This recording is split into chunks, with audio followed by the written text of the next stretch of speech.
menghadiri perjumpaan. Kita mau berjaya, mau, tapi tak mau dapat belajar. Tak mau datang belajar. Jadi dia akan, kalau anda betul-betul mau berjaya, datang belajarlah 1 minggu 1 kali saja. Belajar meeting mengapa? Masuki sistem supaya belajar cara macam mana buat. Sebab anda orang baru, walaupun anda orang yang pernah buat syarikat lain, tapi jangan gunakan cara anda yang dulu buat yakin, sebab tak sesuai. Bersemangat. Semangatkah hari ini? Sebab orang-orang lain semua bersemangat. Panas, anda sejuk pun cair. Itulah sebab datang meeting. Senang saja.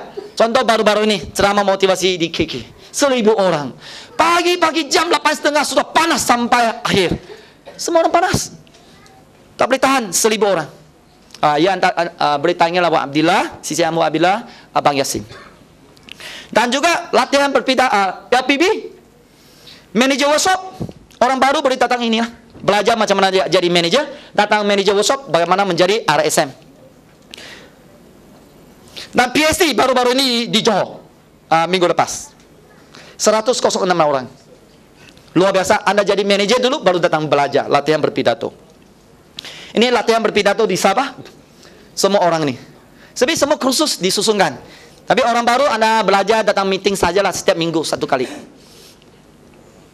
Ini yang baru-baru ini barisan penceramah yang di Sabah TBW.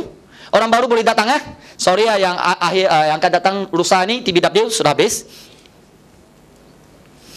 Bila datang perjumpaan, yang paling penting satu perkara benda adalah kamera. Supaya dapat ambil gambar, balik ada gambar untuk bercerita. Atau anda cerita saya, anda cuba bayangkan. Susah lah. Bayangkan macam mana, bayangkan. Begitu handsome sengkok bing. Begitu macam mana kurus kering. Sorry lah, susah. Kalau ada satu gambar, senang. Jadi kamera itu sangat penting, terutama orang-orang berjaya. Kalau boleh jumpa Haji Alif lah, siapa Ahmad tadi saya ambil gambar, lepas itu balik cerita. Simpan lagi gambar tu. Satu hari nanti saya mau berjaya seperti beliau. Jadi satu teladan. Nah, itulah cara kita buat. Beri tepuk kepada jutawan yang paling muda, iaitu Wang Chiu-hua sampai hari ini. Langkah keempat, senaraikan nama. Kita nak cari orang, senaraikan nama, senang saja. Senaraikan nama supaya kita tidak cepat putus asa.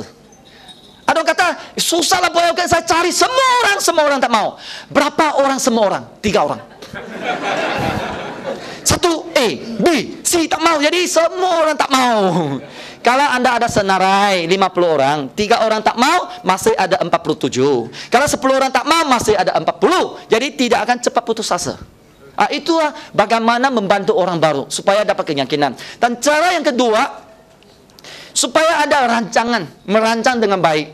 Yaitu dari rapat ke kurang rapat, kedua dari dekat ke jauh, ketiga dari bawah ke atas. Rapat bermaksud cari orang yang rapat sama kita. Makcik juga, uncle, ibu, bapa, saudara. Sebab mereka rapat sama kita, mereka jarang cakap no. Kalau satu orang cakap yes, kedua cakap yes, yang ketiga cakap yes, yang keempat mesti cakap yes. Semua orang mau. Berapa orang mau? 3 orang. Tapi perasaan macam semua orang mau. Jadi itulah cara sangat penting. Jadi kita mesti cari orang yang betul dulu. Cari orang yang sesuai dulu. Kedua, dari dekat ke jauh. Karena orang KL, cari orang KL dulu. 1 taman, 1 manajer. 7 taman, sudah 7 manajer. Sudah jadi kau. Kalau di kampung, 1 kampung, 1 manajer. 7 kampung, 7 manajer. Sudah kamu. Apa yang susah? Baru pergi tempat lain. Dari bawah ke atas. Bermaksud pangkat bawah, bukan dari bawah ke atas. Pangkat. Contoh saya cikgu biasa, saya tak akan jadi pengarah saya. Sebab dia akan menaja saya daripada saya menaja dia. Saya cari orang yang rendah pangkat dan sama pangkat. Saya cikgu sekolah menengah, saya cari cikgu sekolah rendah. Saya tinggi sikit, saya rasa saya beri taja dia. Benar? Saya bawa motor, saya cari orang yang jalan kaki. Saya rasa saya tinggi sikit. Saya gaji 1.200, saya cari orang yang gaji 1.000 ke bawah. Saya tinggi sikit. Jangan cari orang yang sangat tinggi, dia menaja anda bawa balik 2 sel sikit. Jadi macam mana saya buat? Pengalaman saya cari siapa? Eng Ho Chiu. Housemate dulu. Saya tanya dia, senang saya kawan. Okeylah, beli. Tapi tidur 2 tahun. Tidak apa, sekurang-kurang ambil hati saya. Sekurang-kurang dia isi orang. Kedua, orang pemain bola. Sama-sama main bola, satu pasukan. Cari dia lah Lim Swee Lee. Okey, isi borang. Senang saja. Kawan baik. Ini sama-sama universiti. Cikgu Ci. kawan lama lah Unisi. Ada kawan-kawan lama Unisi kan kita cari. Dan juga kawan lama kursus, sama-sama ikut kursus. Cikgu kan, kursus induksi, cikgu kursus matematik. Apa saya ikut kursus lah. Jadi semua orang ini sudah jadi jutawan. Boleh juga. Dan cari juga keluarga kita. Cari abang saya, adik saya. Tapi keluarga kita kalau ramai, yang produktif, cari mana satu yang paling rapat. Abang saya, adik saya, mari isi borang. Itu saja. Tapi yang lain itu, ini susah. 3 tahun. Jadi jangan cari yang susah dulu. Yuk cari masalah. Family pun ada strategi. Jadi saya tanya dia 2 orang, semua itu you yang urus. Inilah saya dulu tahun 1994. Keluarga saya. Jadi betapa di mana contoh saya dulu di Keningau, lepas itu saya berkembang ke Kota Kinabalu bila cuti sekolah. Ya, Sandakan, Tawau, Lahadatu, Brunei. Lepas itu saya balik kampung cuti hari raya, saya balik Kulim. Lepas itu Penang, KL, Johor, Singapura, Kedah, Pahang, Terengganu, Kelantan, Perlis, Seremban, Melaka. Bukan saya pergi, Dalai saya pergi. Sebab mereka mau, bukan saya.